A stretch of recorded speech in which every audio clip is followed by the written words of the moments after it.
ताला को जो सबसे खुशी देने वाला काम है वो इब्राहिम भाईजान करते हैं, वो हाजियों की सेवा करते हैं। तो दुआ मांगने जा रहे हैं, आज वही जाता है जैसे अल्लाह बुलाता है, उस बारगाह में जाके जो दुआ करेगा वो दुआ कबूल होने वाली है।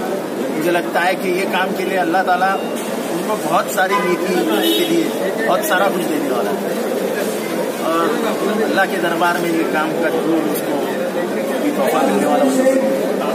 आपकी ओर से भी मांग की गई थी और आपने वो तोहफा भी दिया जाए? नहीं, मैंने तोहफा नहीं दिया है। मुझे लगता है कि हाजियों की सेवा करना अल्लाह मेरे से करवाना चाहता है। मैं जरिया हूँ, मैं कौन हूँ? मैं एक मामूली सा इंसान हूँ, जो कुछ करता है अल्लाह करता है। मुझे लगता है कि अल्लाह ताला अगर चाहेगा और अल्लाह ताला अगर अल्लाह की चाहत है तो हमारे उमरा में हज हाउस बनेगा, और हर वो शख्स जो हज को जाना चाहता है उसकी सेवा में हम उमरा बनेंगे।